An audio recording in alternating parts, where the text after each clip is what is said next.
This episode of Outdoor Journal Radio is brought to you in part by the Invasive Species Centre, protecting Canada's land and water from invasive species. Freedom Cruise Canada, rent the boat, own the memories.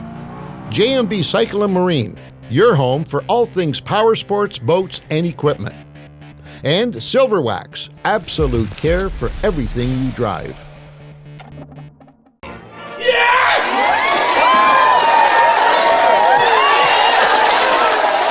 You know you are too kind to Angelo and myself with that intro like that. Just getting more. I can see another 2 weeks, 3 weeks, you're going to have even more added in there, and I guess we'll accept it all. It's a very nice audience. Hey, everybody. Welcome to this week's Outdoor Journal Radio, the podcast.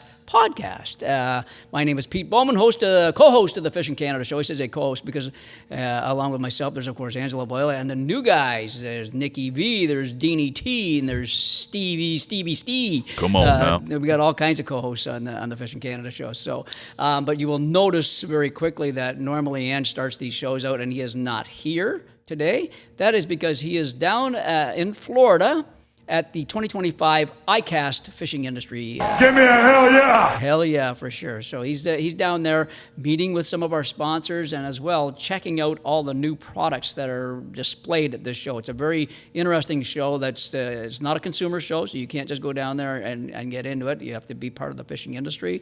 You have to apply for it, and then they say, yes, sir, here you go. You pay a good price to get in there.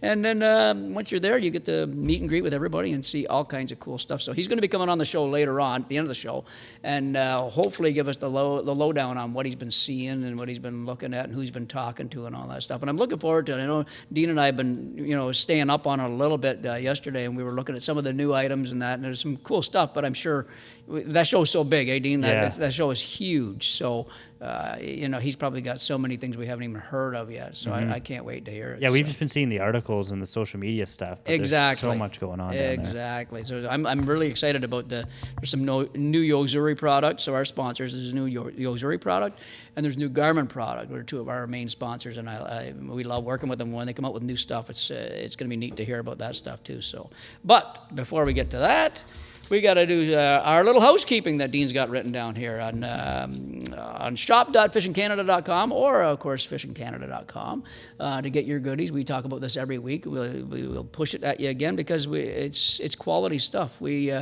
not only sell the stuff, but we wear the stuff. It's very comfortable, right, Dean? Yeah, it's great. It's awesome stuff. There's so much to choose from. Nick is with us right now. He's the store manager. It's all embroidered. All the embroidered stuff's done in Ontario, in Canada. Exactly. And it's pre-washed, pre-shrunk.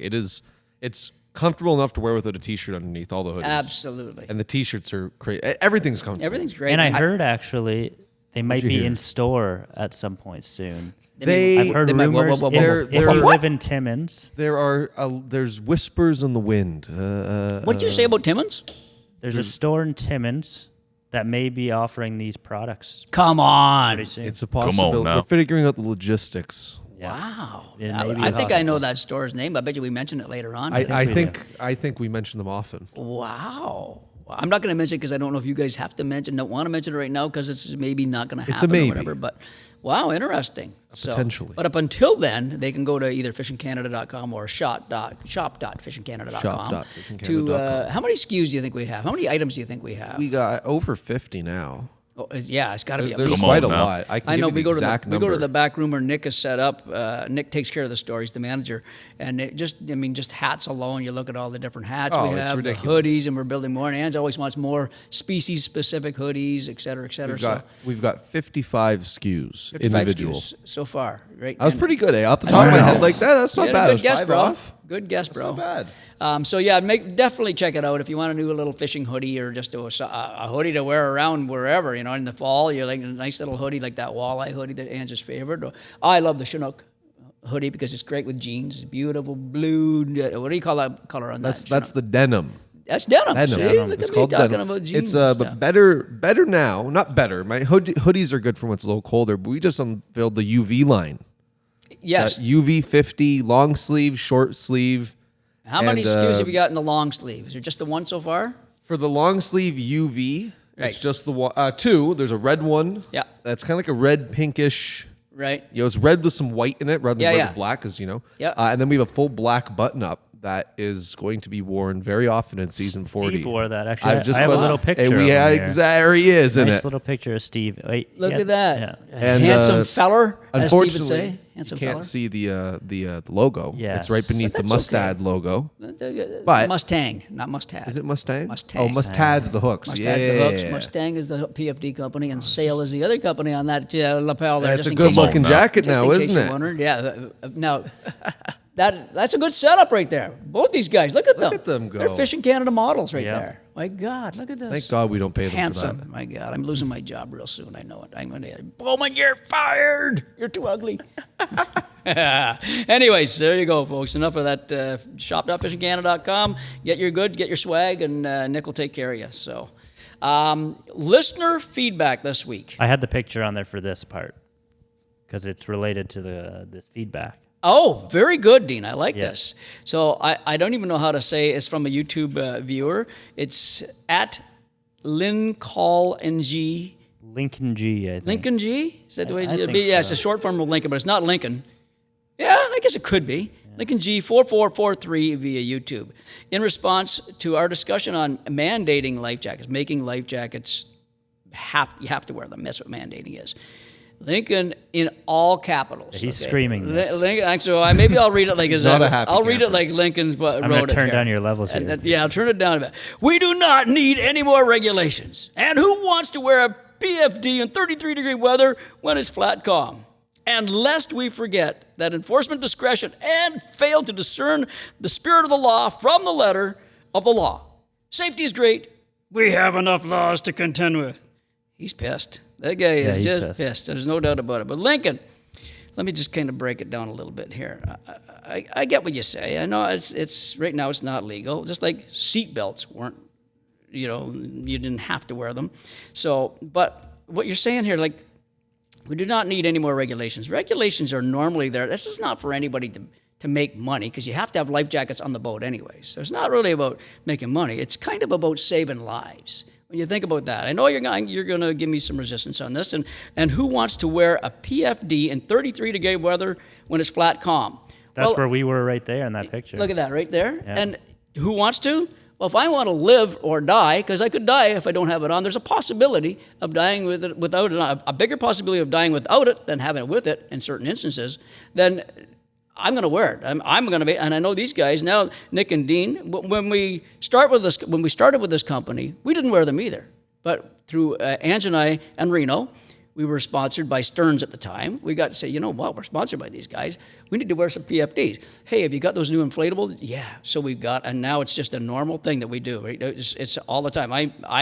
I wear them off the boat. I just bought that one there at Stevie's, what the boys are wearing. I just bought that at sale the other day because I wanted to get a new one to update. So I have a good one for any guest. I have two good ones for my guests on my boat, and I just bought a new one there.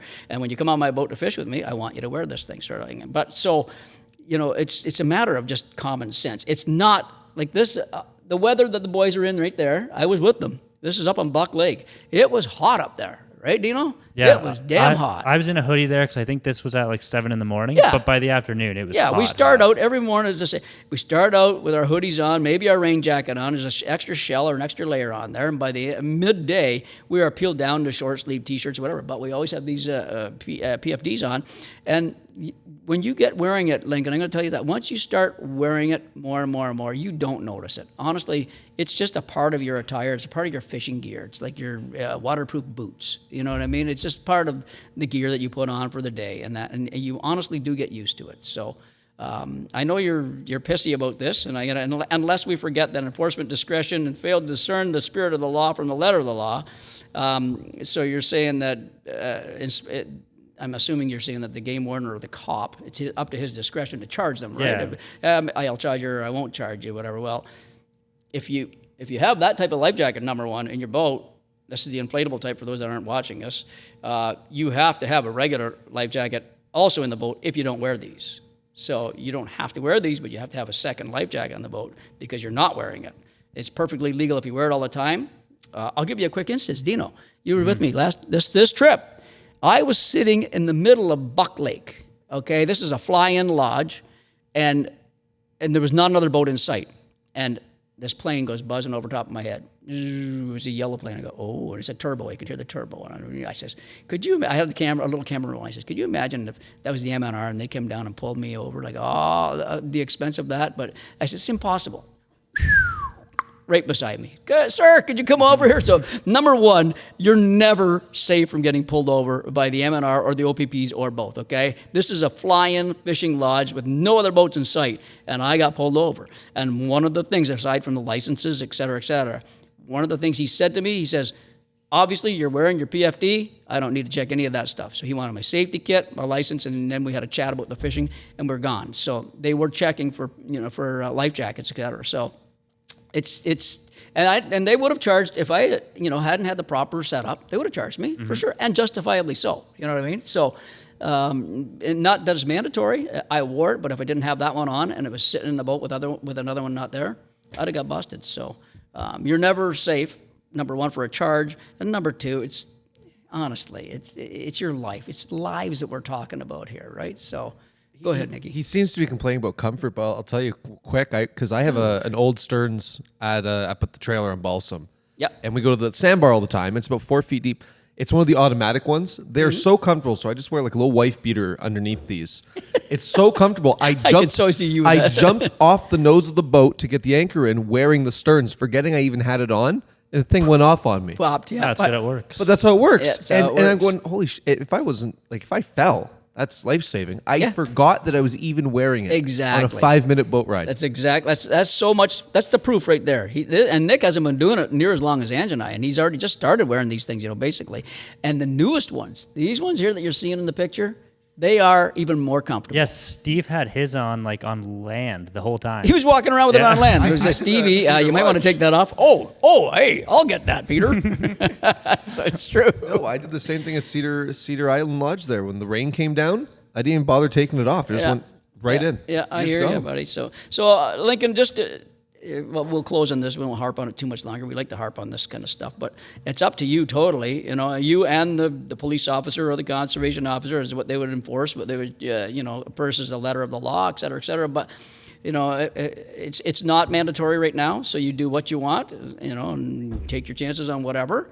But I know with me, when I'm fishing alone in 33-degree calm weather, you're saying the boat won't go anywhere. What if you turned your trolling motor exactly 90 degrees and accidentally hit the button to go turn it on? Whoosh, you go in the lake. I had a buddy that did that one time. So trust me, there's accidents that can happen in any conditions. And if you're safe in that sense, at least you don't have to worry about that. Hypothermia is another thing, this and that, and the other is another thing. But at least that life jacket pops open and you can float to, swim to, grab your boat, go to the shore, whatever. So anyways, it's a good idea. Mm-hmm. It's up to you, buddy. So, but thanks for writing in via YouTube. So, Conservation Corner, Dino. Yes, sir. What are we talking about? We're talking about the grass carp today. No. Yeah. Tell me it isn't so, the grass carp. We got to hammer this home. The fish that is threatening our favorite species to fish for, the grass carp. What they mean, there's 4 species, and what they're saying there, obviously, is they're threatening our game fish species by the damage to the habitat that grass carp can do. And there's a picture of one there behind me. Long story short, they ridiculously can eat so much good weed growth, vital weed growth in a day, let alone a week and a month or whatever, that they can certainly devastate your fishing areas. So we need to go to asiancarp.ca, download the imagery of the grass carp especially, because that's the one that's probably the most threatening for us in Ontario, at least here. It wouldn't hurt to have all of them, including the tench, including all these invasive species, and then know what they look like. And then when you do catch one, if you do see one, do catch one, you got to report it. You would report it. You don't have to. We'd like you to report it to the asiancarp.ca people or to the MNRF, the Ontario Ministry of Natural Resources and Forestry, and do your part to learn about the grass carp and let's stop the invasion. Please. Come on now. Thank you. Yes, sir. Okay, Dino, what am I doing here now? We got a news story brought to you by J&B Cyclo-Marine. J&B Cyclo-Marine, Ontario's largest Prince Crab Mercury dealer. They're in Timmins, aren't they? I think they're up in Timmins. Oh, I'm getting it now. I'm seeing the correlation They're in here. Timmins. Yeah, but that that company that's going to sell, would they be in Sudbury? There's another company or something around the Sudbury area too. Is that They possible? may be around there. Okay, I'm getting You never guys know. now. You never know. Outboard motors, Prince crab boats, fully rigged Prince crabs. You got pontoon boats, you got deck boats, you got fishing boats. They got everything there, sort of thing like that. They are a leader in not only Prince crab, but you mean Mercury, et cetera, et cetera. So they have lots of ATVs. They have snow machines. They're the deal up in the North Country in Timmins area and Sudbury. They are the deal. So check them out. And if you want to go to the website, jbcycle.com. jbcycle.com. They're called J&B Cycle and Marine. And these guys are bringing you our news stories. And this news story is, are Great Lakes fish still safe to eat? Oh my. That's a good one, because I know it's in the back of all anglers' heads, right? And not just Great Lakes, but I mean, well, the tributaries of the Great Lakes. If we go to the rivers that we're used to here, the Trent River system, which goes up, from the Great Lakes, it spills into the Great Lakes, but who knows if that's, maybe contaminated too. So it goes beyond just the Great Lakes. But there was a major study, tested fish across the Great Lakes, walleye, bass, trout, and salmon. And the average PFAS level, what is that, Dean? Do you know what that is? Forever chemical. The Okay. the scientific name's a bit hard for me, but it's the forever forever chemical. chemical. So Yep. if you've ever seen the documentaries about like why old frying pans are unsafe, or Those Teflon Gore-Tex, frying the pans and stuff like Teflon, that. Okay. We did a Gore-Tex episode. It's all that stuff. It never leaves the So environment. that's all these forever chemicals, right? So the average forever chemical, we'll call it level, is 11,800 nano something. What is that? Nanograms per kilogram? yeah, Or they what use it PPT. PPT? Yeah. Parts per trillion? Trillion probably. Okay. Yeah. Some samples hit over 20,000 PPT, especially in Lake Superior and Lake Michigan. So I'm assuming that number would be high. We don't have anything really to compare it to. Have you looked in the numbers? Yeah, so actually in water, the limit where they'll stop you from being able to drink it is 4 PPT.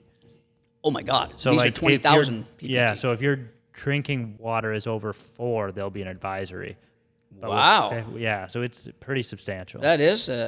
So even eating a few meals a year can significantly raise your PFAS levels in your blood, your forever chemicals in your blood. So even a few meals in a year, that's kind of alarming, It is. right? Especially in this, what they say, Lake Michigan and Lake Superior. Yeah. I wonder why that is on those lakes. One's the furthest north and the other is the furthest Yeah, south. I'm thinking in Lake Michigan it would be the industry.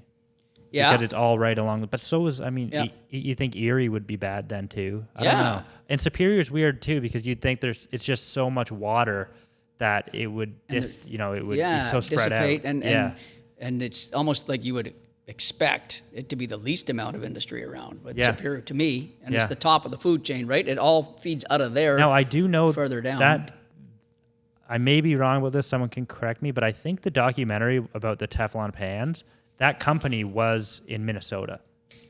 So maybe they're like directly the source, and that whole region is bad. Wow. But yeah, I think that might be the case. Kidding. Wow. Anyways, the health risks written down here, these forever chemicals, they don't break down very easily. That's the problem. When you ingest them, they don't break down like certain other items do. So they're like the cancer, immune issues, thyroid problems, and hormone disruptions. So I mean, there's a whole bunch of stuff here. Is the article on the website, Dean? Yeah, it'll be up there. It'll be yeah. up there.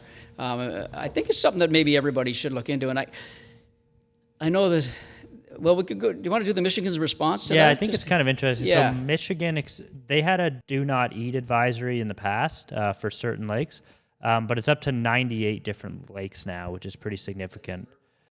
Lakes and rivers, wow. Yeah, so anything, it used to be, so they're applying some stricter standards. It used to be 300 PPT would set off a do not eat advisory. Now Right. it's 50. Wow. And 50 is obviously still quite a bit higher than the Than the drinking 4, water. right. Yeah, Right. But I guess I don't know. So what I do know about it is that these chemicals are mostly stored in fat. So Right. maybe, if you're skinning the walleye a little bit off the skin, like if you, like when you're taking the skin off, maybe don't go right to the skin. Exactly, which is the normal tendency is to get as much meat as Yeah. possible, right? No, I mean, people don't eat organ meat very often, but obviously that wouldn't be a great idea in areas with the chemical. Catfish, those are Catfish. bottom-feeding fish. They say in the really warning fatty. between catfish and carp. If you eat carp, catfish and carp. Even like I'd imagine lake trout and salmon hold more because they're so fatty. Yeah, I would that makes assume. sense. Yeah. So- So and remember when you're cleaning fish, what Dean mentioned. Let's go back to that very quickly. You can see the fat on these fish, like on a salmon for sure. It's that gray. It's all that gray meat. The barrier between the skin. And then there's gray, and then there's this nice orange meat. Right? It's all that gray stuff. You get rid of all that on a walleye, on a big walleye. It's that real reddish meat that you get in the outside of your fillet after you skin it down as best as you can. You're trying to get as little as you can, little as meat possible in the skin. But what Dean's saying is maybe take that. If you can when you're filleting, it'll probably take a pretty good filleter to do that, but leave a 1/16 of an inch right along the fillet if you can. Or flip that fillet over so that either each one is pointing upwards, and you'll see all the fat on these on the fillets, and just get rid of as much of that red and brown and orangey, not orange, gray, et cetera, all that stuff, and even that silvery look. Some of those fish have that silver. Apparently, that's a fat membrane too of some type. So you get rid of all that. So it's just pure meat, and then you're, at least you're helping yourself if it's stored in the fat. It's probably in the meat too. I would assume. I can't see how. I think that's the be, last place things normally end up, though. Right. And again, this is another reason to not keep the huge ones because it accumulates. So if the fish is like 10 years old, it's been exposed to this for 10 years. Right. If it's 18 inches, you're probably a lot better off than a 25. That makes total sense. Yeah. And honestly, they taste like we just did that Buck Lake shore lunch,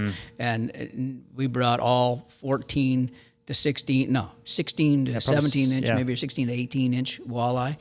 Absolutely delicious, and they are younger fish. You know what I mean? We got some that are up to 9 pounds, like 29 inches. And you fillet that, then you're going to see a big difference in that chunk of meat versus that 18 incher. That's for sure. You're going to see a lot more red and fat and et cetera. And like Dean says, through time, it's going to penetrate more and get worse and worse and worse. So I'd like to see, Dino. By the way, that's on fishingcanada.com. Just in closing with this.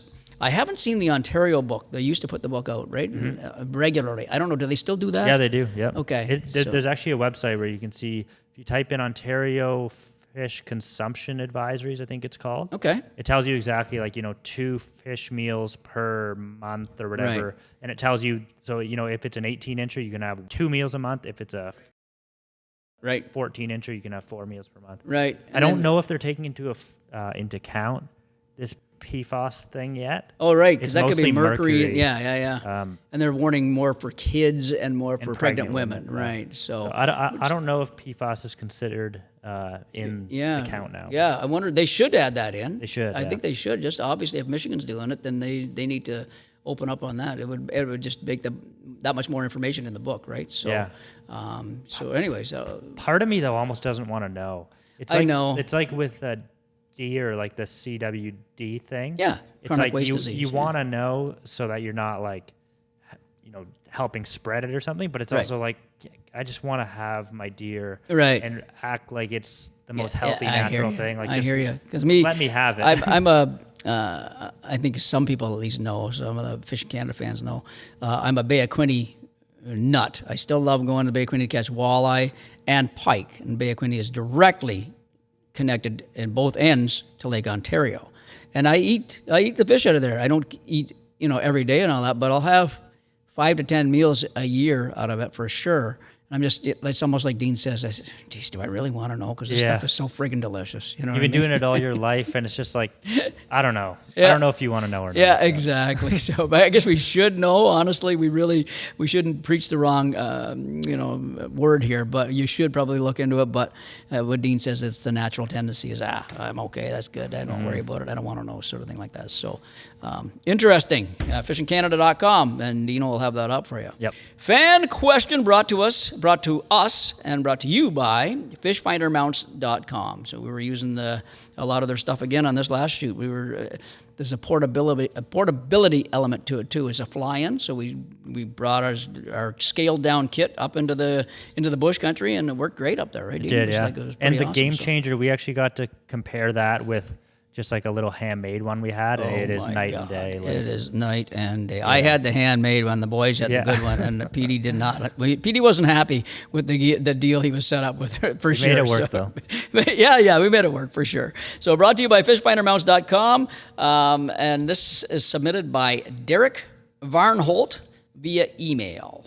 So you can submit your questions to info@fishingcanada.com or to our Facebook or Instagram page. Any of those, Dean and Nick YouTube. And YouTube. preferably YouTube if you want to be in contention You for didn't the write gift that in card. there, did you? No, I didn't. I Jeez, didn't I'm write just that. trying to I read wanted the to stuff. say it. Oh, And it's the $50 gift card, just that- so we all. But these people who email in don't qualify because we're trying to boost our YouTube engagement. there so you go. We need your help.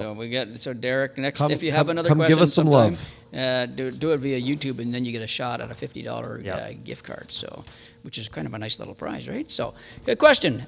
Hey guys, with the prices on rods, reels, and electronics going up every year, do you think the average angler is getting priced out of the sport? And are we headed toward a future where only tournament guys can afford to keep up? Wow, great question. And you know what? Who's going to be able to help us on that afterwards is Angelo, but by going through all the new stuff that's coming out and out and out. Yeah, you're right, Derek, in a way, definitely. But the cost of living is going up on everything. Hopefully, your wages are going up too, a little bit here and there to try and catch up to it. But my thought on this one is, as the prices are definitely going up, so is the quality on this stuff. Like, I'll take spinning reels as an example.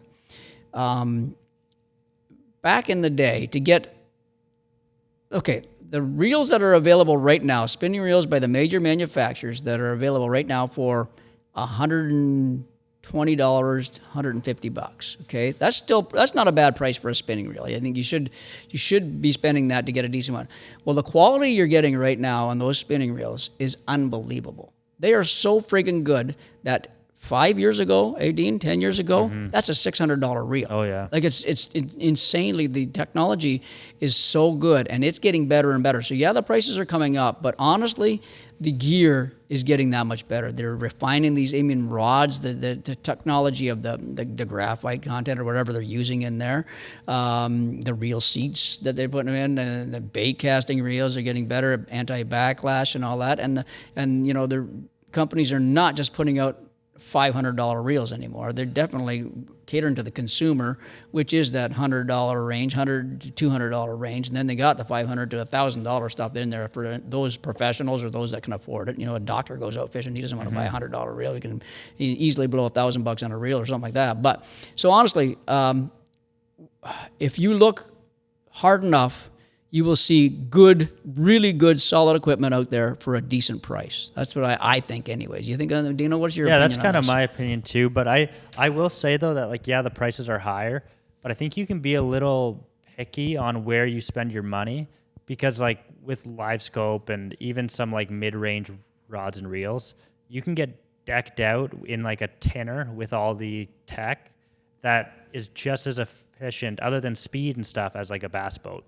Those Right. guys don't have an advantage as much if you can deck out a tinner and have all your gear in order. It's Right. like obviously if you're on big water and stuff like that, you may be at a disadvantage. But on your course. average bass lake or whatever you're doing, You can do that in any boat. you can do that in any They're boat. just going to get there quicker. And we proved that on Buck Lake, really. I Yeah. mean, we didn't have our big boat, No. but we had our tech and we had our equipment. Absolutely. And it's that's where you can start saving some money now. And we were using honestly, we went out and bought some reels because our reels were getting old, and we're not sponsored by any reel company. So I thought, let's try some new stuff out. Andrew and I and Dean, the boys all went into sale, and we bought some stuff. And every reel we bought was less than $200 for sure. And the quality was insanely good. We used them all week. I got a couple walleye last week that they were ripping my drag. Walleye aren't known for rip and drag. I thought they were pike because they were just ripping the drag, and I had it set pretty tight. That drag was as smooth as silk on these things. So you know what I mean. So you're definitely getting good quality out there right now. You got to look for it, and you got to be willing to pay a bit of money, but you're not getting priced out yet. Just be smart about your purchasing, I think. Yeah, I agree. Yeah. So there you go, Mister. Anybody wants to get a hold of us, obviously YouTube is the way to do that for the bonus of the $50. Otherwise, info@fishingcanada.com, Facebook, Fishing Canada and Instagram Fishing Canada. Thank you very much. This episode is brought to you by Sail. Sail is proudly Canadian and stocked with over 100 Canadian brands you know and love. From rods and reels to sonars to kayaks and every last lure you've seen on the Fishing Canada show, Sail has all the gear to get you on the water. Drop into one of 12 stores across Ontario and Quebec and talk to the real fishing specialists, or gear up online anytime at sail.ca. Sail, the ultimate destination for your outdoor adventures. Hey anglers, want to turn your next catch into a competition? Well, check out Anglers Leaderboard, the new fishing platform that lets you track your catches, join friendly competitions, enter tournaments, and see how you rank against others in your region. Use your phone and the photo measure board to automatically detect length and species. No more guesswork. Whether you're fishing for pleasure or to compete, ALB makes every catch count. What's your ALB score? Well, get Anglers Leaderboard today and start climbing the ranks. Visit anglersleaderboard.com to learn more. Okay, and now for the main segment of the show, brought to you by our newest sponsor, Silverwax. They make products, something like dry dock wash hull and pontoon cleaner, carpet and fabric dry cleaner, flyaway insect removers. I'm not even going to do this whole read because Dean told me this.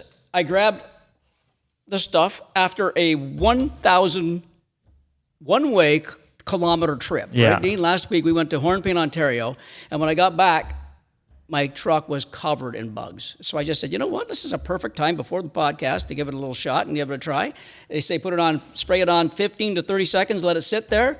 I swear to God, 90% of it came off the first shot with 15 seconds in the sunlight, so it was evaporating. And then I did a quick one after that, and it was all gone. So this stuff does work. So Silverwax, this is the flyaway insect remover, and we'll get into that more every episode we do that. But they're our latest sponsor, so thanks to those guys, and so far, so good. Now, for our most famous guest of all time, this guy, as we said earlier in the show, if you heard, then you know who it is. If you didn't hear, he's like the iconic figure that travels the world, and he's not here right now, so he's traveling the world. From the ICAST show, 2025 ICAST show in Orlando, Florida, Mr. Angelo Viola. How are you, brother? Wow. Wow. Hey, it's nice not being the hawk guy anymore, the ad man. It was nice listening to you being the snake oil salesman. No kidding. Hey, you know what? If all the rest of their snake oils worked as well as this, buddy, it's going to be an easy sell because it worked great. My truck was caked. 2,000 kilometers plus of summer driving, and and the bugs, I just peeled off yellow jackets, there was deer flies, horse flies, and then all those little bugs that are all over the place, and it just cleaned it off like nothing. So it's cool. I was so excited to sit in on the meetings with that company when they came on board because, aside from the obvious, and that is, using them for removing, like you just said, bugs after a long trip on the truck. Yeah. I'm dying to try it on my cars. Yeah, no kidding. And of course the boat too, right? The hull cleaner and all that stuff. So the carpet stuff. Yeah, for sure. Absolutely. So thank God we got a good sponsor there. Beauty. So what's happening, bud? You're at the 2025 ICAST show. Yes, sir. What is the ICAST show for everybody listening here? First of all, if you're going to add, it's an acronym, obviously, and they had a contest, I think last year or the year before. They went through the show. They have, I think 1,400 exhibitors at the show, and they put a camera guy through the show, going to each booth and asking the people in the booth, what does ICAST stand for? And I think they did like 200 of them. Not one of them had the right answer. Oh, God. So. We were there last year. I wouldn't have got it, I guarantee you. No. So what is it? Basically, it's the world's biggest, not consumer show, and that's the important thing to note here, because my buddies ask me all the time, why did I come down with it? It's for manufacturers, distributors, retailers, and media that are in the fishing and outdoors industry, skewed heavily towards fishing, although there is some general outdoor stuff here. There's a little bit of hunting stuff, but not much.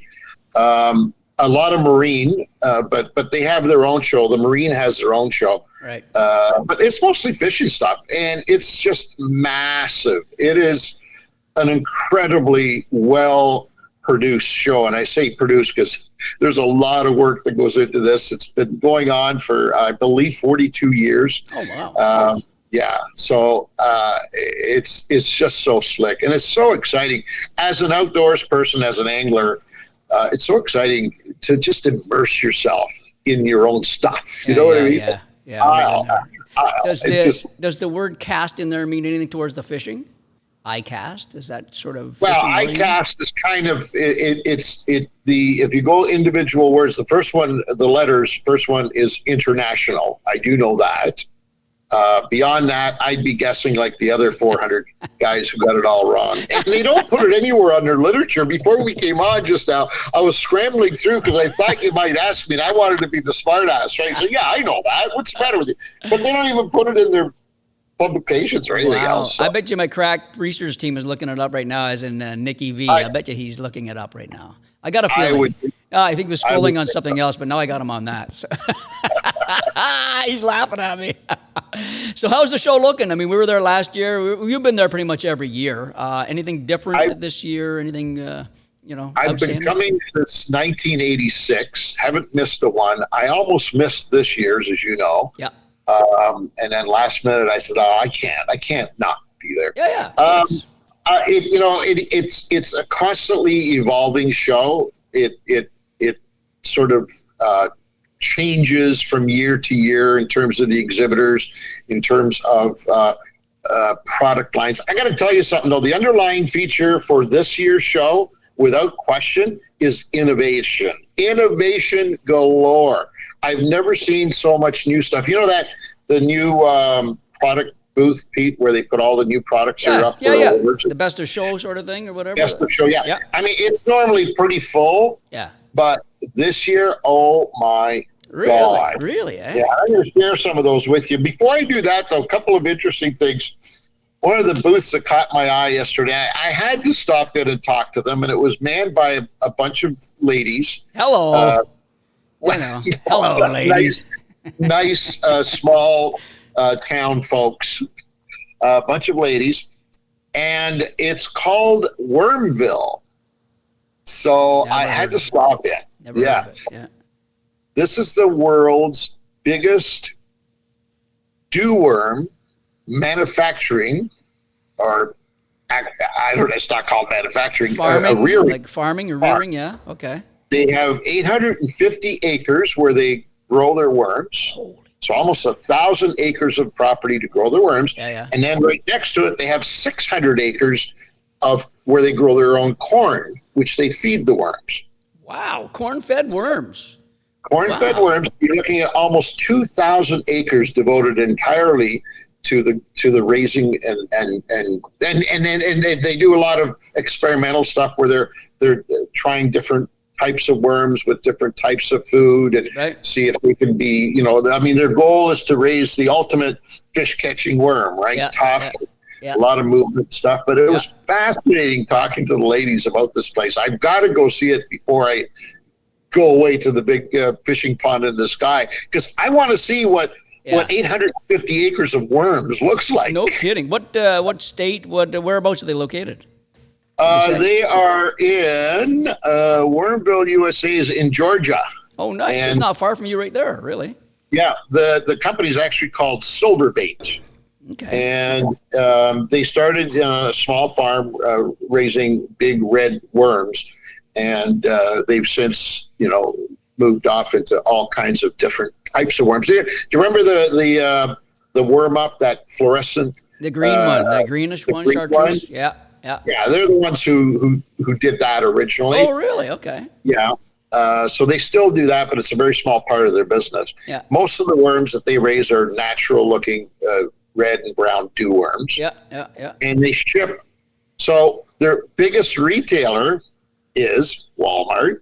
So you can imagine what that shipment looks like and they ship daily to Walmart, to all the Walmart stores. So can you imagine the logistics of shipping worms to I don't know how many Walmart stores. I think there's something like 4,000 Walmart stores. Yeah. Can you imagine the logistics, the paperwork, the ins and outs? Crazy. Do they also, I don't know, you asked them that, do they deal with Walmart Canada, or is it just US? No. Just US. Okay. Yeah. Interesting. There's a tariff thing they're talking about on that one. Tariff on worms. So they fascinating, absolutely wonderful people. And I told them we've got to get them on this podcast. That'd be great. Right after they were delighted. You know what is interesting to me is just the corn-fed aspect of it. Because really, what do we have our worms that we have on our, if you want to keep them at home here, you have the little worm bedding, you maybe use some newspaper, whatever, but I've never heard of feeding them corn, but obviously it works great, right? If that's the number one food. And not only that, but I'm interested to see, because I have no idea how big a 600 acre corn farm looks like. Yeah, no kidding. Is that big in terms of corn farms? I don't know. Yeah. But they have just almost as much space devoted to raising corn as they do the worms. And they were starting to go through the whole cycle with me, and then they I said, whoa, that's way too much for me. How long does it take? And I know how you could raise rainbow trout. Yeah. You get brood stock and you milk the eggs and you fertilize them and then you grow them and you rear them. But you can't do that with worms. But anyways, wow. So it'll be interesting to find out the ins and outs. You know who we need to get the Canadian franchise for that is Stevie. He's farming bees now. He's a bee farmer. He's got chickens, goats. He got everything else. He might as well be a worm farmer too, right? Stevie, there you go, buddy. Your new franchise, your new job. So, by the way, their goal is to raise exceptional worms that do not tear on the hook. Tough guys too. And are best stored between 50 and 70 degrees. Oh. So there you go. That's they're constantly working on developing that worm. Yeah, 70 degrees. That's 50, no problem. They'll stay. They'll last. They'll be good. But that's 70 degrees. Yeah, that's good. Yeah. I like that. So that's what they're doing. Cool. So that's kind of the fun stuff. And now I've got a whole list of things that I've looked at that I wanted to kind of share with you. First of all, hats off to our good friends at Yo-Zuri. I'll get into that here in a minute. They've got so many new products that it just blows your mind. The most excited one I'm going to talk to you about right now. And I say this because it's our nemesis, and that is braided line. We love it and hate it. We have a love-hate relationship with braided line. Well said. Absolutely. I say that to and everyone. why is that? Why is that, Peter? Well, because you love braided line for, number one, the sensitivity. Number two, the lack of stretch. Number three, you can really control the fish well with it with the right proper rod. The downside to braid, the only downside I have to braid is wind knots. When the wind catches it, it wraps around your rod tip. Like you wonder, how did this just happen? And it's wrapped 3 times and underneath, and it's like near impossible. You couldn't do it by yourself. So to me, the big problem with the braid is wind knots, especially on spinning. On bait casting, not so bad, but still bad. But that's what I thought on braid. So. And that on bait cast, obviously, it causes serious bird's nest. When you get a bird's nest, she's deep into the spool for sure. So what they've come up with, it's called 9 braid, the number 9 braid. Okay. And I learned a lot about braid yesterday. So normal braid is the most common braid is either 4-strand or 8-strand, which Yo-Zuri does. Yeah. And basically, they take 8 strands of this material and they literally weave it together. Right. So it builds one. You take 8 strands and you build 1 strand out of it, tightly woven together. Yep. Very difficult to come apart. But the unfortunate part of that is that it's also very uneven. So there's parts of the line in a straight 8 braid or even a 4 braid that due to the mechanics of it, have a different principle, a different personality. And hence, when you get those really bad knots that you're talking about, what's happened is that through wind or whatever it was that caused it, one of those little weak areas got out of control and everything went crazy. Right? Okay. So what they've done, and of course, the easiest way to solve that problem is to make the strands bigger, which none of us want. We want smaller, not bigger. Right. And so how do you make it so that you've got this consistent personality in the line, but it's still braided? So what they've done, they've put a 9th line down the center. So the whole line is one piece to start with. Then they weave the additional 8 members around it. Yeah. But the personality is from that center core line. And so it's even all the way through. Yeah. It casts apparently just like silk. It stays, unlike typical braided line, it just stays consistent throughout the entire cast cycle. Wow. And it's exciting, man. It looks fantastic. It's going to revolutionize the whole braided line business. In fact, I'm predicting that they're going to win in that category here at the show. Nice. We won't know until later, but yeah. Is there color options as well as just green, or is there just green? Green and white. Ah, white. Okay. And they've also got it, if I'm not mistaken, I could be wrong now, but I think I saw it also in multicolor 10-foot increments. Yep. Which they do for people who are flatlining or want to count their line. Yeah. So Yeah. So I believe they have it in typical dark green and white. Okay, cool. Because I'm a strong believer in the colored braids, and then they just use a nice Yo-Zuri fluorocarbon leader, and I don't think there's anything. I like them. I'm a line watcher as well, so I'm glad to hear that it's at least in one bright color. So then let me ask you this: if And I'm the same. This is not a trick question. Okay, I would never. I hate using braided line from rod tip to the bait. Right. To me, you got to tie on some kind of a fluorocarbon, obviously leader, so that the fish don't see it. But yet, I know you are not totally opposed to fishing straight braided line. Correct, mundo. So I would only use green in that case, right? And I would, and many times I will paint it black with my magic marker. I will do that just to give me the sense of a bit more invisibility than, let's say, a straight yellow or a straight blue, like they have the high vis stuff, right? So I will do that on the bait casting.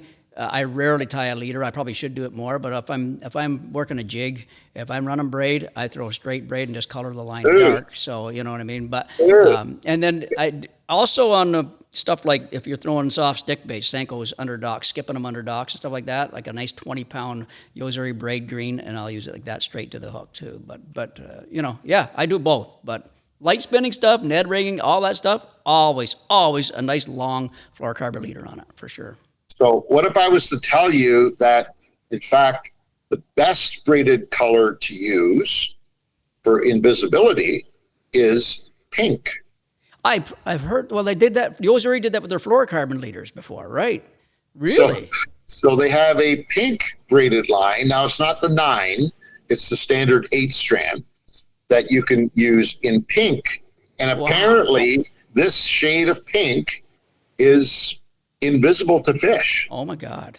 I'd have a hard time using it. I'll tell you right now. You know what we should do? You and I for sure, and Dean and Nick, whoever wants to go, whenever we're doing it. If we go to the St. Lawrence this year, the smallmouth, gin clear St. Lawrence River smallies, we should have a line with straight braid, pink like that, right to the hook, and see if it makes a difference, and you know what I mean, to the drop shot or whatever, and just see if it makes a difference as compared to anybody running fluorocarbon or braid, combo. So we should try it because they're claiming it's invisible. I don't know. Yeah. I love it. If we could figure that out on those Clearwater smallmouth, it would work anywhere. All that Northern Ontario stuff we do, where that tea color, where we just come back from Buck Lake, that tea colored water, that darker stuff, it should be great in there then if it works in the clear stuff. So. Do you know why I find it hard to believe? And I told somebody this yesterday at the show. I said, because one of my favorite colors is pink for baits. and Joe Anthony too, and he wears that shirt all the time. He has that pink shirt, so it's salmon. Pink has been a hot color in certain bodies of water. So now all of a sudden you're told, well, no, they can't see it. Well, how's that possible? Yeah, there you go. Good point. Lake Scugog, you guys used to throw pink sluggos exclusively. That was all you threw. And if you walk this show, you walk this floor, every single booth that sells baits has got at least one pink offering in there. So I don't get it. Maybe it's translucent to the fish or something. It looks like it's just gray. Maybe, who knows? That's crazy. That's interesting. Wow. Yeah. Another interesting thing. And this is just, once again, this is under the let's have some fun category. Do you remember, I think it was last year, we were in New Brunswick. It was when we were shooting the tournament Yep. the Black Bass Pan Am, Tournament World yep. Championship. Yep. And there was a young man there, a great young kid, who was selling those funny little dice-looking baits with the multi-legs sticking out of it. Look, he called it. I think he called it a dice, if I'm not mistaken. Right. And and he was selling them like crazy. Remember, they were lined up buying the damn things. Oh yeah. And I asked him when we were down there. I said, "So, what gave you the idea to? Because this is pretty bizarre. Because it doesn't look like any bait that's out in the market. I've never seen anything like that. Where did you come? How'd you come up with it?" He said, "I don't know." He said, "I kind of imagined it." I thought, wow, that's cool. That's really cool. And you know what? You remember, Pete? The pros. Some of the pros were using it during the tournament. They were correct. Right? Yeah. And they were catching fish. Oh, it's a very popular finesse technique right now, and in the sense of now, it's not just. It used to be the square dice. So he might have thought it up, but he didn't invent it. I can guarantee you now. It was invented in Japan. There was somebody. I think it was I might be wrong on this, but there's a company called G-Crack, and it might have been them that created the first set of dice. I'm not sure. Or it's one of those Japanese companies that are always innovative. And they came out and just, it looked like a little, like Ann says, dice, like a little cube of dice, squared, and it had all the little legs sticking out of it. And then now apparently everybody's doing the round version of it, and now they're doing worm versions of it, Ned versions of it, this and that and the other. So it's getting very popular. But when you see them underwater, like look it up on YouTube, everybody. When you look at these fuzzy dice lures or whatever you want to, it comes alive under the water. It looks like spiders, and the legs just go crazy. And I mean, what do the fish think these things are? I have no idea, but obviously it works. It's very good on drop shot. It's very good on Nico rigging. I mean, they're primarily designed for bass, but you never know. Walleye might eat them, and who knows what would eat them. Maybe trout might eat them. You know what I mean? A small version of it. So. A lot of manufacturers are thinking that they'll work because everybody's got them. Yeah. I was just amazed now. It's one of those new, those new items that's caught fire, and every manufacturer's got them in the lineup. So we're going to hear a lot more of them coming up. That's why I wanted to mention the kid that we saw last year. Yeah. And you know what? I mean, think about the rubber-legged jigs that we throw all the time for largemouth. It's the same thing. When that jig hits the bottom, those legs just start to spread out, and they start doing their own thing when it's sitting still, right? So it's kind of maybe a lesser-numbered version of it, Especially, do you remember there was a fad for a while, I think it was in the early 90s. It looked kind of like a flipping jig, but very tiny, micro. Yeah. Same skirt on them as a regular flipping jig, but very small head, very tiny, and they work like crazy. Yeah. So this doesn't look a whole lot different, really, when it comes right down to it, right? That's right. And the trend now in the world of jig fishing is to go to mini jigs and micro jigs. Even in the flipping jigs, you still can get you can get a half ounce micro jig. So it's got a big head, but it's got a small little legs and body and all that stuff, right? Yeah. So that seems to be the trend that way too. So it's very interesting. And I have yet to try. I know you probably haven't tried them either. I have yet to try this fuzzy dice stuff, because the problem was before, when it was this Japanese made and brought over to Canada, it's expensive. I mean, that little pack of that dice is $15-$20 for a few of these things. So it was getting very expensive. But I think now with the companies that Dean had up there, the normal North American companies, I guess you'd call them, it might come down a nice price, and it'd be easier for everybody to grab a hold of. So right now it looks like they're about $4 a pack of 2 and or 3, depending on the size. Yep. That's US, obviously. Yeah. So it's still expensive, but we look at Senkos at $1 a piece. Well, these would be $2 a piece. So it'd be even more than a Senko. But you know what? If you catch a 6-pound smallmouth on it, that's worth $2. That's for sure. So we've spent a lot more. No kidding. Small fish for sure. No kidding. Can you go back to the Yo-Zuri stuff? Because I know they got some hard baits coming out. Or are you going to go back to that anyway? I'm not sure. I've got Yo-Zuri sprinkled throughout this because I can't keep them off my list. Every category I go to, I saw Yo-Zuri product and I know people are saying, yeah, you guys with Yo-Zuri. No, right now, in terms of quality per dollar. And I'm comparing them now based on U.S. pricing I saw yesterday on all of these baits, all of these new baits. When you compare quality to dollar, there is nobody down here, nobody that matches Yo-Zuri. Yep, How correct. they do it, Correct. I don't know. Lost leaders, who cares? As long as we as anglers get to enjoy these wonderful premium quality products at insanely cheap prices, I'm in. Right? Absolutely. Absolutely. Like, just as an example, that Pro Series jointed bait that's up behind you. Well, everybody's got one this year. Everybody, right? Everybody that's in the bait business has got one of those baits right there. The glide bait, right? I purposely went through and took note of all of the suggested retail prices on everybody's bait that was there. Yep. And there was one company that was within a couple of bucks of Yo-Zuri's. The rest were all 2 times, 3 times the price. Right. Now, yes, you're going to say, well, you got to look at quality versus, but we know, we've used Yo-Zuri long enough to know that it's one of the best quality baits on the market. Absolutely. 100% agree. So what would the retail of that glide bait be from Yo-Zuri? Did they give you a suggestion? In US dollars, it's $12. You see, that is ridiculously low It's ridiculous. in the world of glide baits. Because I've been studying this stuff for a lot, and I was so glad to hear that Yo-Zuri's got one, because I've been throwing other stuff and saying, okay, God, please, Yo-Zuri, come up with something. But a KGB by SPRO is $60 at least, $50-$60 US. You get into the Mega Bass series, which we can compare to any of this stuff.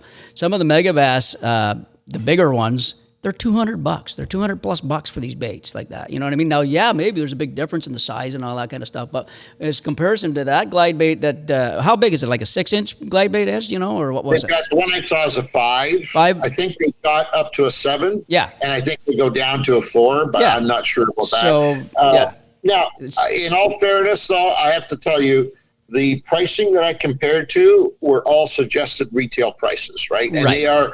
they are sort of pre-production prices. Right. So by the time this stuff hits the market, there may be some adjustments that will happen. Yep. But it doesn't matter whether I'm saying $12 versus $25. That could be $20 versus $40. There's still such a disparity in prices. It's unreal, yeah. And in terms of quality, you touch and feel, it looks the same, you know? Yeah, exactly. And they're designed, these glide baits, again, it was through the Japanese market, I believe, at first. They were designed for largemouth bass, but look at that bait right there. At 6 inches, 7 inches, whatever they come in, and think about that for northern pike, way up north. Think of that for muskies, if you need a smaller presentation for muskies and stuff like that. Even big walleye will crack those things, so it's not just a bad. And big smallmouth. Guys are getting onto this thing for smallmouth now, like a 6-inch glide bait, and they're railing giants, so it's a very popular technique, so.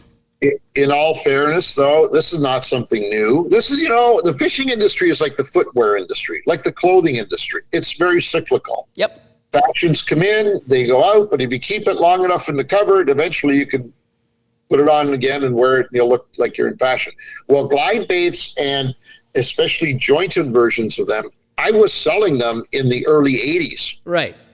Not selling very well. They didn't catch on. People weren't buying them by the truckload, but we had them. They were available. It's just that they didn't seem to hit their stride until recently. Now everybody wants them. Right. It's a very niche bait. I'm going to say that right now. It's still, to this day, is very niche, because you're not going to use your little 6-7 foot medium action spinning rod on that bait. It's just impossible. You can't. You know what I mean? So you got to kind of go to specialized equipment. You really need this 7.5 to 8 foot glide bait rod with some moderate action for the hard baits, and then a little harder action for the soft baits. So, which I was going to say that has got a whole new life in itself, because the rods now. One thing I noticed about rods, it was one thing when we first went from, in the 80s, if you had a rod manufacturer that was making 3 different actions on a blank, that was like huge. Yeah. A light, a medium, and a heavy. That was like massive, right? Yeah. And then we went from that into, medium light and extra light and light and fast, super extra heavy. fast. Yeah. Like, that was great. And then we went into the specialized rods, where you've got rods specifically designed for drop shotting, specifically designed for spinnerbait fishing, specifically designed for all this stuff. Yep. Well, This year they've gone like completely overboard on that. What? Tell me now. And you got me all excited on this one now. I'll be honest with you, I started in the rod section because I wanted to do a little piece on rods here, and I gave up. I gave up.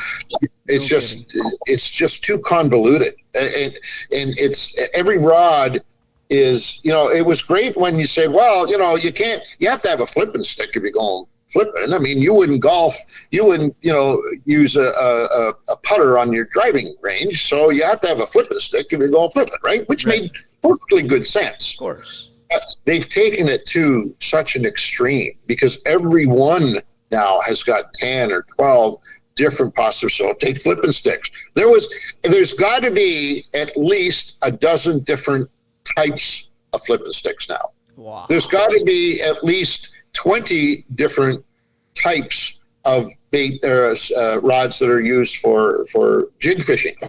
Oh I've never even heard some actions like that. There's, and same with drop shotting, and same with Ned. I mean, every single presentation has a whole series of rods that you should be buying in order to do it properly. So I gave up on it. You know what? That's enough. Yeah, no kidding. It gets confusing, and it's even if it's confusing for guys like Dean, Ange, Nick, Pete, and guys like us and Steve, then I can imagine the average angler that goes out 2 or 3 times a year. They're just like, what the hell? I'll just buy this one. I don't care. You know what I mean? Because it'd be so confusing or so, I don't know, overwhelming, I guess you'd call it. So. On a positive note, I think the pricing has come down on these higher end rods. No kidding. That's a good thing. I was looking at rods, and playing around with them, and I thought, wow, this is nice. And not knowing the price until I check, I was off on every one of them. I was way over on what they actually were. So interesting. I don't know what that means, but so I'm not really going to. Here's an interesting one, and maybe you can help me on this. There's a trend right now. So obviously, lithium batteries are a big thing. Yep. In fact, even some of the trolling motor companies now are doing their own batteries. I'll get into that here in a minute. Have you heard of 16-volt batteries? Yes, I have.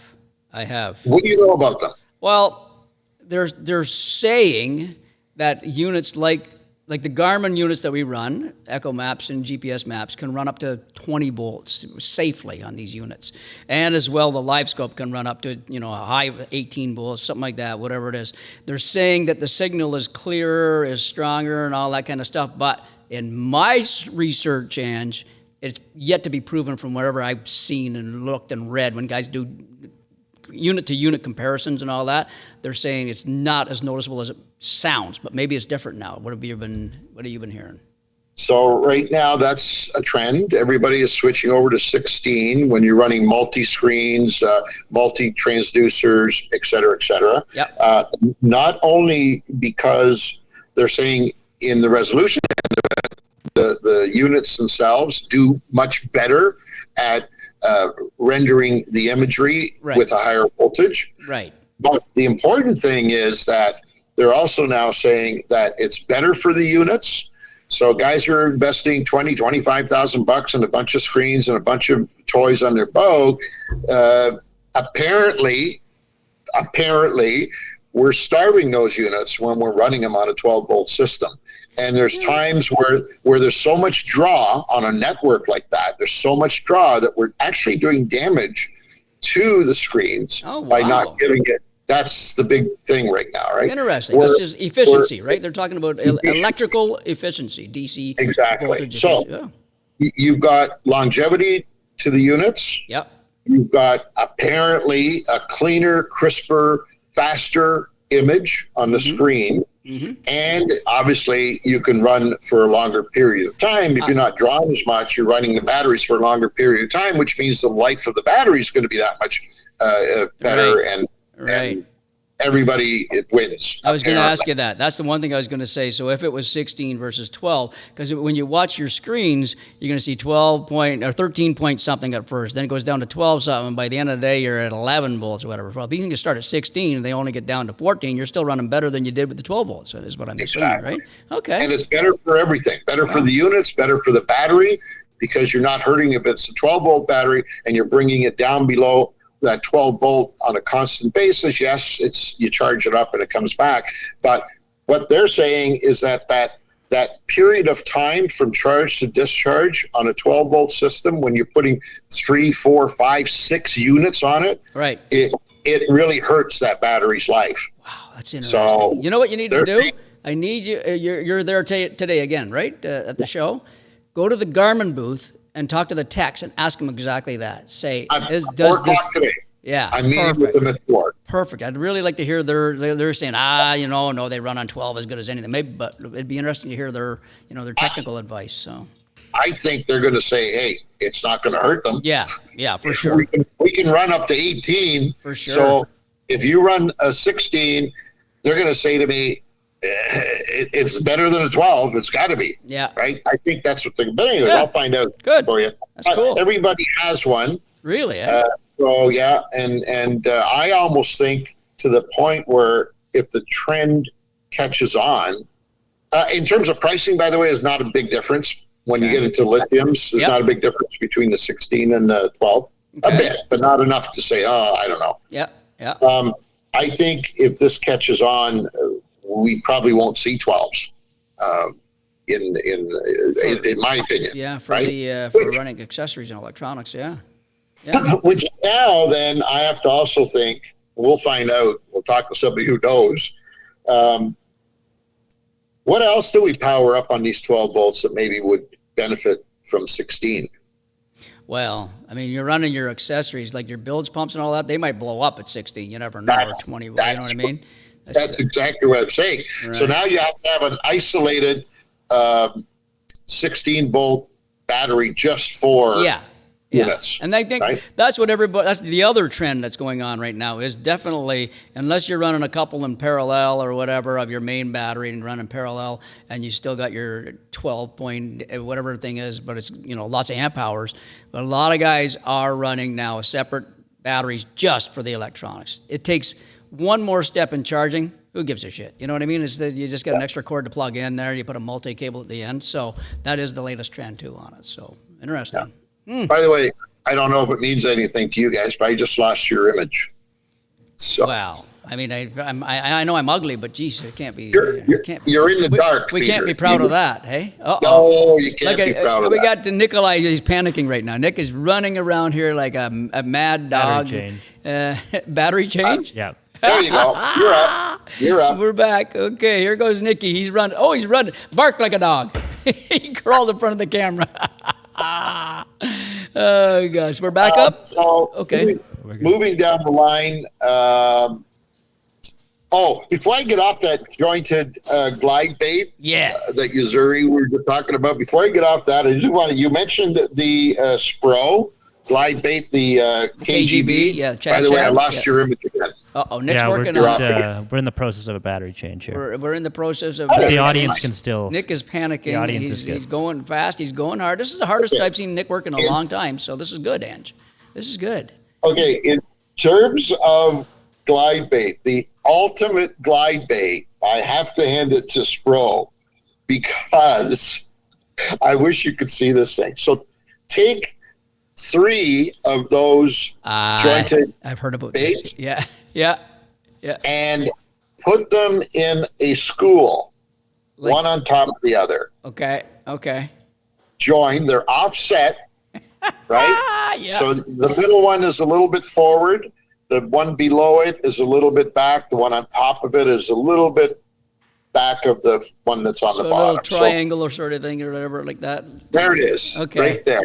Wow. On the screen behind you. It is the sexiest looking that's rig how they're joined. I've seen this picture, but I didn't know. Ever seen. Did they show it in the water? Did you see it?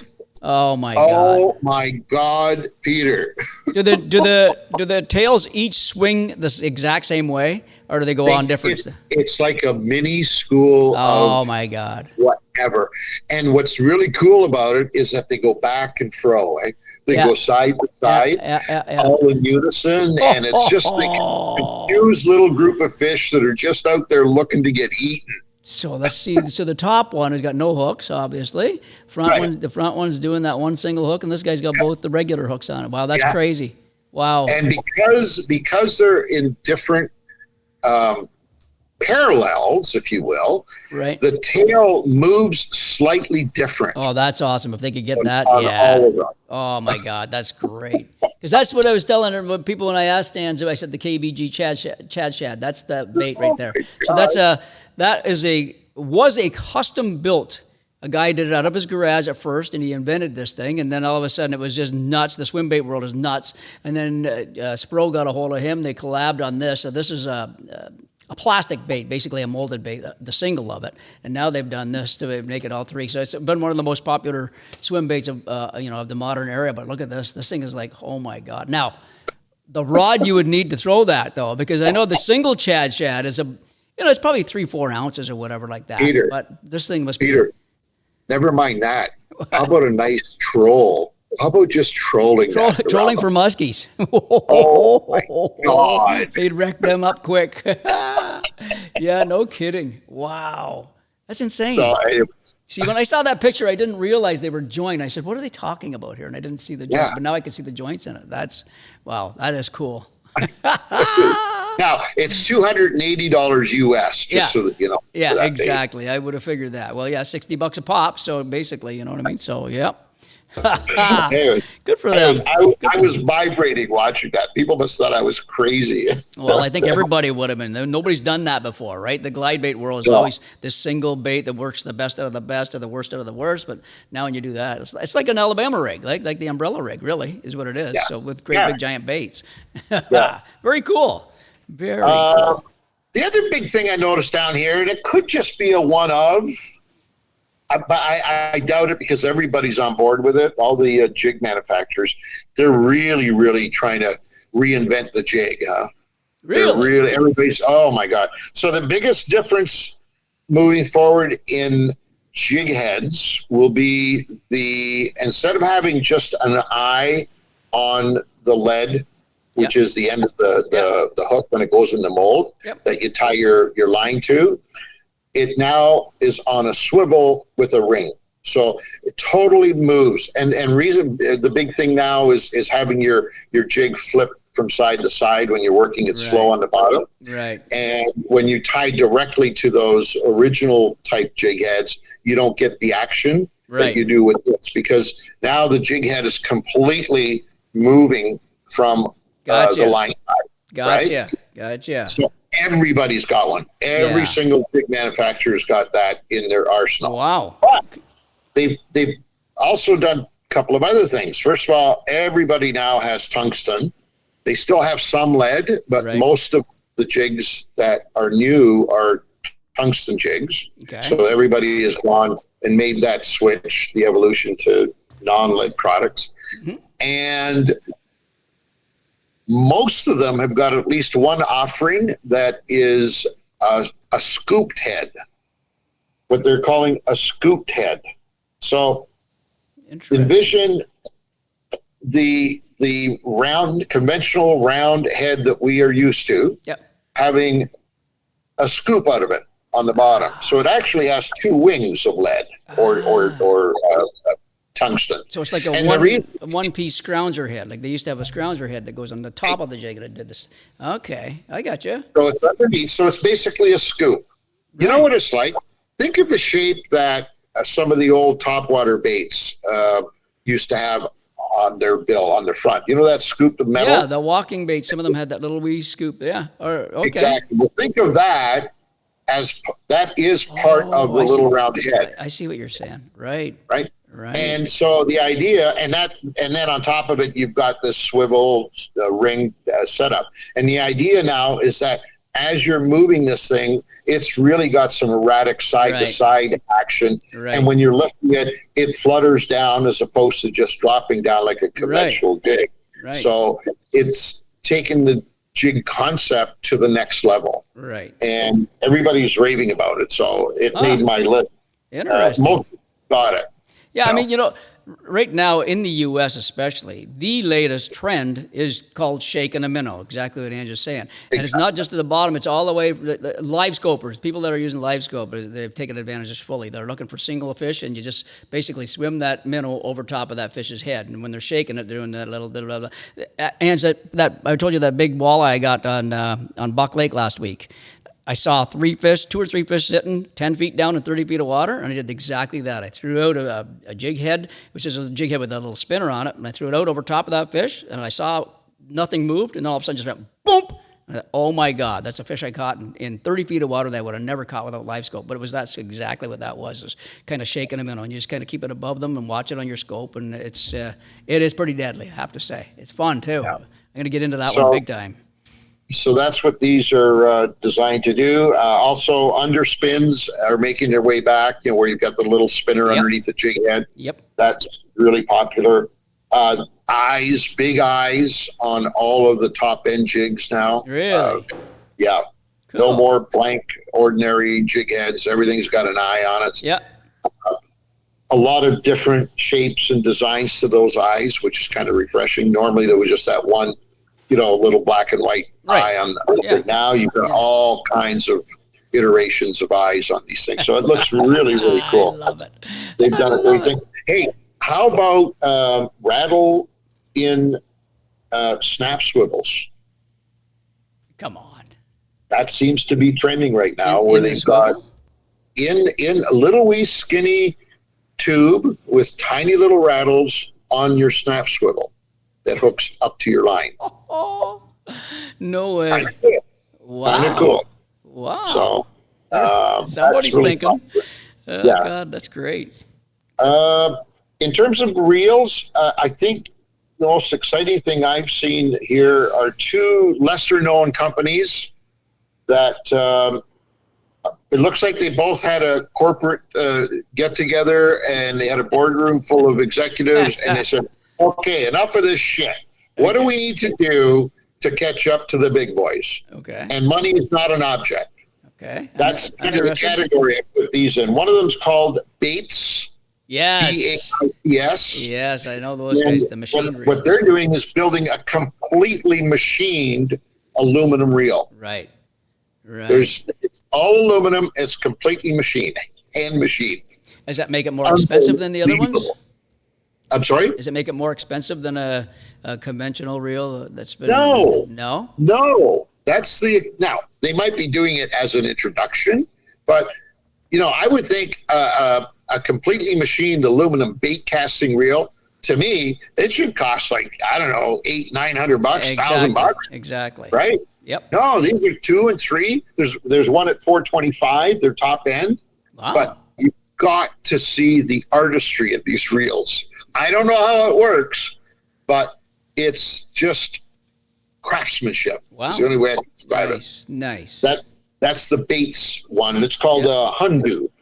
The other one, I can't even pronounce it. It's a Jiahao, Jiahao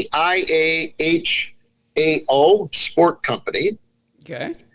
And their reels, with what they've done, they've said, okay, scrap everything we know about spinning and bait casting reels.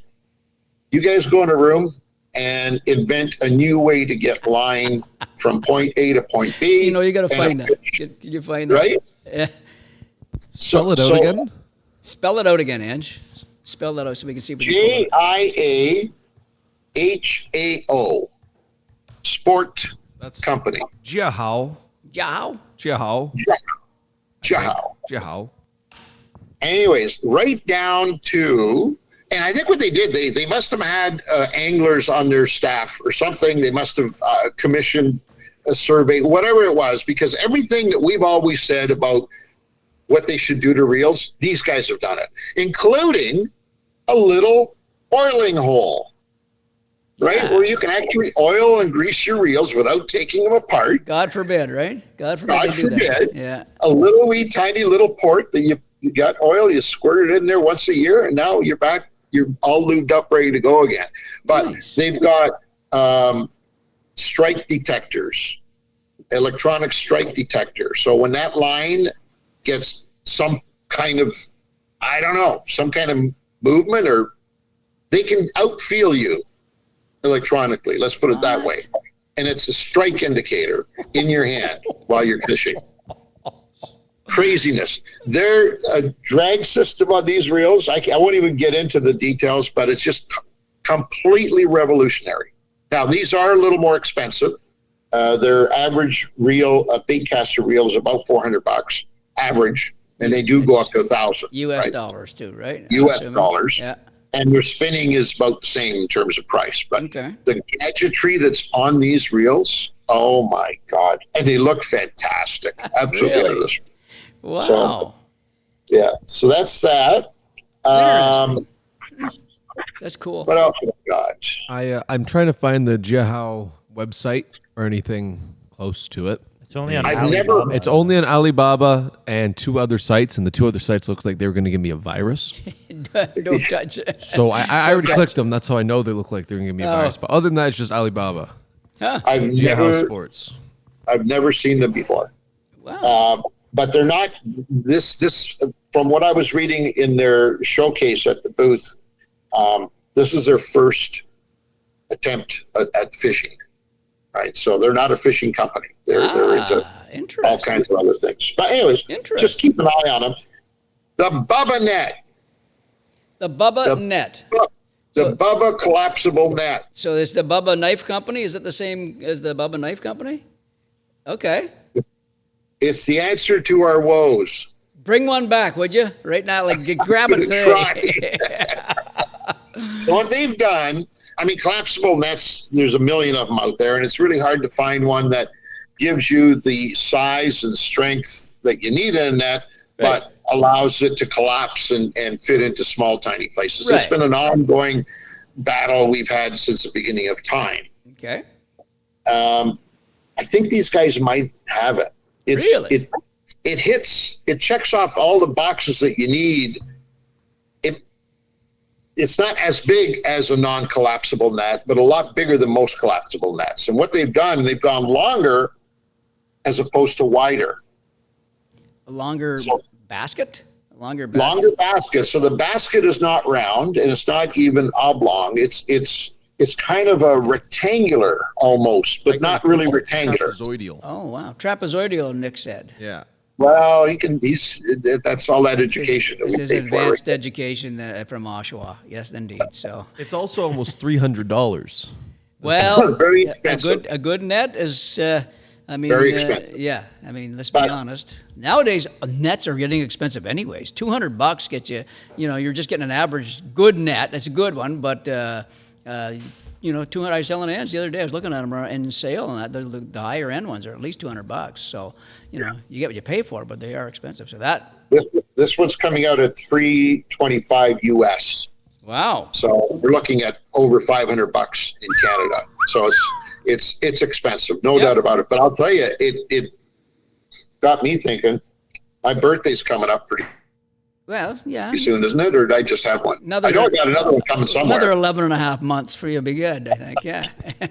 I just pulled up the Bubba website. The Bubba website. And I'm looking at the net, and the reviews are not great. Really? It's 2 out of 5 stars.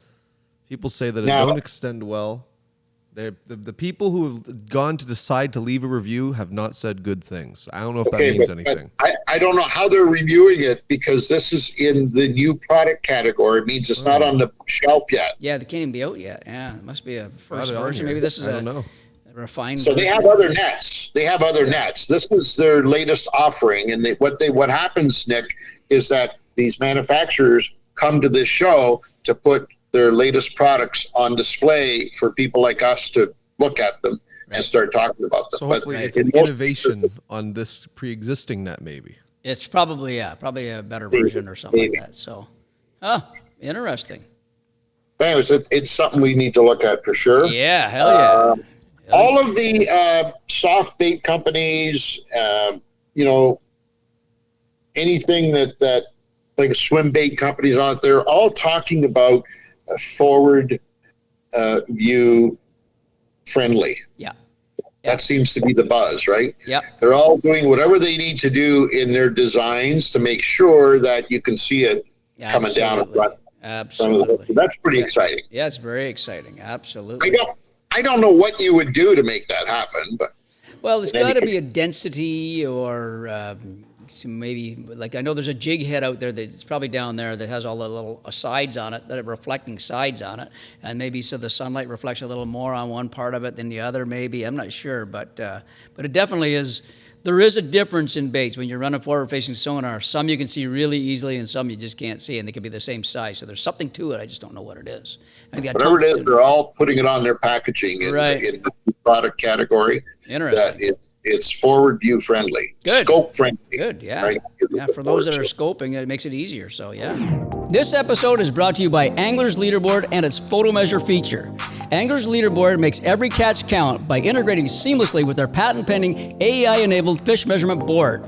Now you can automatically measure catch length and detect species in seconds just by using your smartphone camera. It's fast, accurate, and reduces handling. So now you can release healthier fish and keep fishing for the big ones. Learn more at anglersleaderboard.com. Absolutely. Now, I've saved the best till the end. Oh my. Although we did touch on it just at the beginning too, the EchoMap Ultra 2 series from Garmin. Wow. It's a monster. That 16-inch screen is something else. That must physically just look like a giant screen, eh? Like it's so cool. And it's touch screen, right? It's not like your normal flat screen, big screens that some of the big boats have on board. This is just like the regular EchoMap or the GPS map. It's it's exactly the same, except it's just bigger. Yeah. And it's just beautiful. Now I say the same, but a few things that are interesting. Voice control. You can. What? Oh yeah. You can hook it up so that it'll take your voice commands, so you don't have to push buttons anymore. You can just say, go to split screen combo 2. Oh, come on. I'm telling you. Oh, I kind of like that. I do the Hey Siri thing to my phone all the time. So, hey, Garmin, can you go to split screen traditional / oh, my God. Of course, it's now, which I didn't realize the EchoMap was not before, but it's force compatible. So it integrates totally with the trolling motors. Yeah, I thought before they did too, but apparently I've done it with my EchoMaps that are not even the Ultra 2s. Now this is wirelessly connects. Well, yeah, okay. It's wirelessly connects to all force motors. Oh wow, interesting. Yeah. So no more running of wires between the unit. Also, wireless networking. It can share sonar waypoints and routes with another EchoMap. As we know, this is what we're excited about, is that you don't have to wire it. It does it now through Bluetooth. Wow. So that's pretty cool. Now, can you? It doesn't do live scope wirelessly though, correct? Because I know live scope ties into a network. So okay. Yeah. Okay. So add an optional transducer or for live sonar with the Ultra 2 units. They're compatible with the full Garmin live scope setup. But as for what I can tell, I'm going to get the shakedown later on today. But from what I can tell, that still requires a wire. Yeah, pretty much all other functions does not. And it, correct me if I'm wrong, it has an HDMI out now for us to want to record screens, right? Yeah, that's a big one because they've never had that before. So, yeah, cool. Now, the cradle is different, right? It's not the same cradle system or whatever. Now, is it just into the mount or whatever? Yeah, okay. Totally. It also has multiband GPS, which I think the GPS maps unit have, but I'm not sure. But it has multiband GPS, which receives improved position accuracy even under bridges, along bluffs, or in coves with a lot of tree cover. Nice. So no more, interruptions with the signal. Yeah. It's never out of touch with the info. Interesting. But it just looks beautiful. Oh, I'll bet you that screen is sweet to work with. Now she's not cheap. No, it's not cheap. Right? From $45 to $5,000 US. Yeah, it's worth. But my God, it's incredible. And staying on topic, but just ending this conversation off, our friends at Power Pole. Dean, you and I have talked about this many times. with them. They just can't seem to decide what lane they want to live in. I saw this. I figured you were gonna, yeah. So a couple of things. First of all, they've really worked on their charging system, the power management system, which, by the way, is award-winning in itself. Yep. Yeah. But two things that are kind of interesting that they've done. They put a screen only. It looks to be maybe 20 inches. Well, let's put it this way. They're 16-inch plus screen in the glass showcase at the new product display with a cover on it. The cover says bottom or power pole, right? So it's a screen, and they have absolutely nothing information-wise on it. What do you mean? So they just got it there so everybody's inquisitive sort of thing? Or it's the unit itself with their name on the cover. I don't know what that means, but God. I wouldn't be a bit surprised if they're getting into that end of the business as well. Yeah, I looked into it a little bit. What'd you find? Did you? So it's basically like an accessory screen, so you can run everything into it. So it's like an extra. No. Are you sure? No. They have that one. That's big talk on that one. They're calling that their entertainment. That's called power management and infotainment display. Right, and it has like Spotify and stuff on it too. Exactly. Right. That one they've got. In fact, I think it's available as we speak. Okay. No. In the new product display, they just have this monster graph. Wow. With the cover on it, and it says power pole. So you're thinking that they're getting into the fish finding technology is what you're thinking, For right? sure. Sounds For like. sure. So Now, one thing they did do that's kind of cool, I'm envious of them for it, is they have a stainless steel, beautiful stainless steel prop I've seen this. for their electric motor. Is it ever cool? I've seen that. But the problem with that is the price tag. Yeah, on it, Pete and I were right? talking about this. Like was it $400 or something US or more, or what was it? Oh, more. I think I got a price. It's like I got a price on it. $550 or something. $550 US. Because I was thinking, because I said to Dino, I said, wow, it's a great idea. I love the idea because if you're going to have that trolling motor forever, or that, you run that brand forever and just keep changing the prop out, it's there once in a lifetime as long as it doesn't fall off.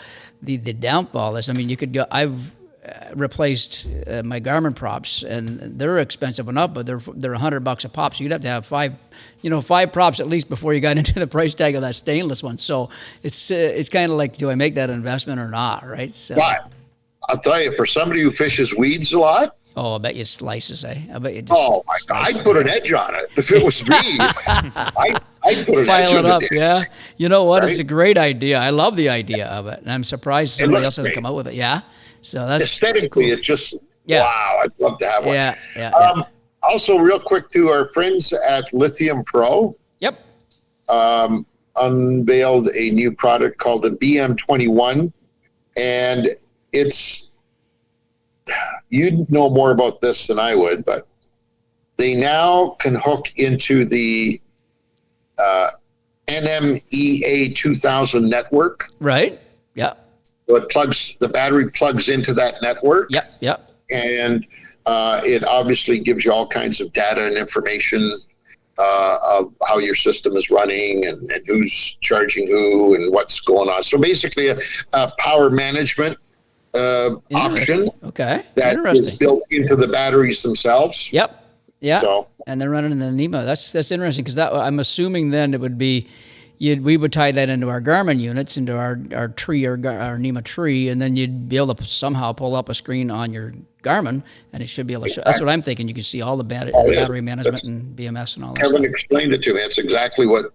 Oh, cool. what it is. So I said we need to get us a couple of those. Yeah, So- yeah, no kidding. That'd be great because we already have the system in the boat anyways. We put a NEMA system in every one of our boats, and we only do it for one item. We have one that's called a Steadicast, a Garmin Steadicast. It's the only thing we use it for, but it's compatible with so many things across the board for not just fishing boats. Big boats use it more than anybody. The big cruisers and that, they have all kinds of gauges and that. But that'd be very cool to have that to be able to see that on your Garmin screen. That'd be neat.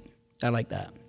Anyways, boys, lots of new toys. Woo! I got to get the hell out of here and go in and I got some meetings. I've had 2 phone calls since we've been here. Oh God. People reminding me about them. So right on, brother. Yeah, it's been great, man. It's been great. Awesome. And is a heat wave down there, or is it not bad? it's no worse than we got back home. Right. I mean, it's hot. It's but hot no right here worse. right now, buddy. It's hot as hell right now. So it's back into that heat wave again. So no relief in store yet. So in sight. Whew, good for you. All right, gentlemen, I will be off. Thank you very much. I'll let you do the close of the show. You got her, brother. And, I will see you sometime in the next couple of days, maybe. Although I did find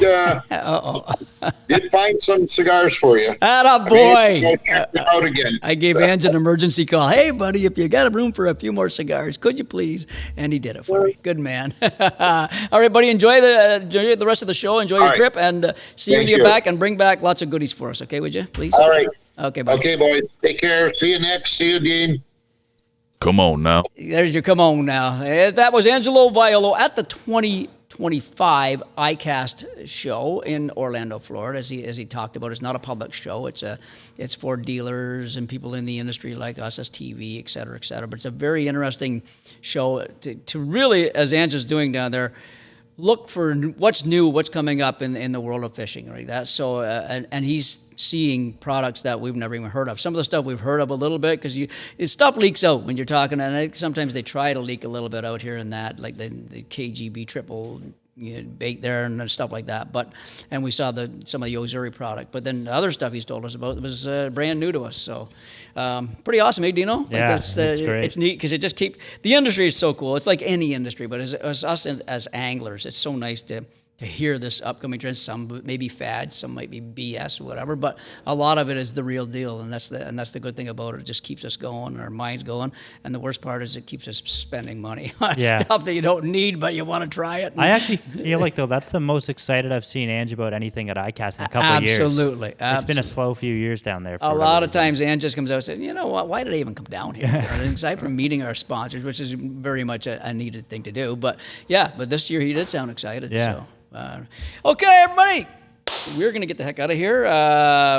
Contest announcements. J&B Cycle and Marine, we can mention them again one more we talked time. about them earlier. Fishfindermounts.com, Silverwax, our newest sponsor, the Invasive Silverwax. Species Centre. Yes, sir. We have some contests that should be coming up.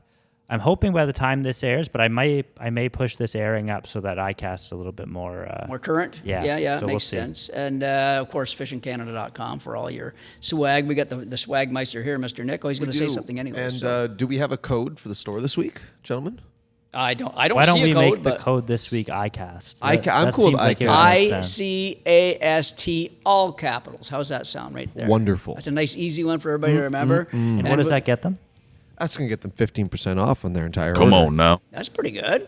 Just to put ICAST in there. Just to okay. put ICAST. So And they're you going to do that- go so to you go right to your checkout. shop.fishingcanada.com. Okay. You go right to your checkout, and then at the checkout, on the very top, it'll say enter your coupon code here. Type in ICAST. You hit enter, you're going to get 15% off. Beautiful. Just for doing that. Well, you guys are so good. You're so nice. I wouldn't have did that. And Ange wouldn't have did that. But They're not good Charity. Ange would give 30% off. He's crazy. Thank you, boys. Okay, everybody. Well, thanks for joining us on my solo mission with my boys here, of course, but without Ange. And he'll be back at the next one for sure. And thanks for tuning in, and we will talk to you next week.